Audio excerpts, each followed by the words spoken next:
Assalamualaikum everyone, hope you all are doing great. Welcome back to my YouTube channel Sadia ji health and beauty tips and welcome back another video. आज की video बहुत important होने वाली है। जैसा कि आपको पता है कि गर्मियाँ आने वाली हैं और गर्मियों के अंदर हमें सबसे ज़्यादा जिस चीज़ का ख्याल रखना होता है वो हमारी स्किन होता है। उस स्किन को जो है वो हमने बचाना होता है सूरज की रेस से। तो उसके लिए हम सनस्क्रीन या आप सनब्लॉक कह लें वो यूज़ करते हैं। तो एक सनब्लॉक मैं लेकर आई हूँ जो कि बहुत ही रीज़नेबल है और इसकी सबसे अच्छी बात यह है कि ये ज़्यादा अरसे तक आपकी स्किन के ऊपर स्टे करता है। स्लोरियो का ये एक सनब्लॉक है।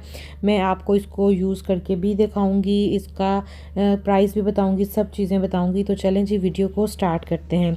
सबसे पहले हम जब जैसे ही सन ब्लॉक को देखते हैं तो देखिए इसके अंदर SPF जो है वो 100 है। 30 ग्राम के अंदर ये हमें सन ब्लॉक मिलता है।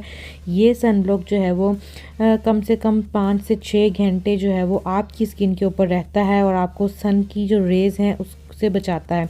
अच्छा, यहाँ पर कुछ लोग कहते हैं कि हम तो ज़्यादा डे लाइट में नहीं जाते, हम घर में रहते हैं। देखें, जब गर्मी होती है तो जो सूरज की तपिश होती वो अगर आप अपने घर के अंदर भी हैं तब भी आपकी स्किन को अफेक्ट करती है। तो ये देखें, यहाँ पर मैंने इसको अप्लाई कर लिया है। इजी टू अप्लाई है, आपकी स्किन के अंदर इजीली अब्जॉर्ब हो जाता है और ऐसे लगता है जैसे कोई आपने लाइट सा मॉइस्चराइज़र या BB क्रीम लगाई है।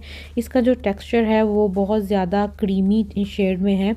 तो अभी आप यहाँ पर देख सकते हैं कि मैंने आपको डिफरेंस भी दिखाया है कि दोनों हाथों के अंदर जो है वो कितना डिफरेंस आ चुका है। ये आपकी स्किन को ग्लो भी करता है। सनस्क्रीन जो है वो गर्मियों में स्पेशली बहुत ही अच्छी है। ये बहुत अच्छा सनब्लॉक है। अगर आप इसको बाय करना चाहते हैं तो आप ऑनलाइन भी कर सकते हैं, इसके अलावा आप शॉप से भी ले सकते हैं। ये एक रिकमेंडेड सनब्लॉक है जिसके अंदर SPF जो है वो 100 है और ये 3 से 4 घंटे, 4 से 5 घंटे अच्छे से आपकी स्किन को जो है वो सनलाइट से जो है वो बचाता है। तो आई होप आज की वीडियो आपको अच्छी लगी होगी। मज़ीद वीडियोस के लिए चैनल को फॉलो कर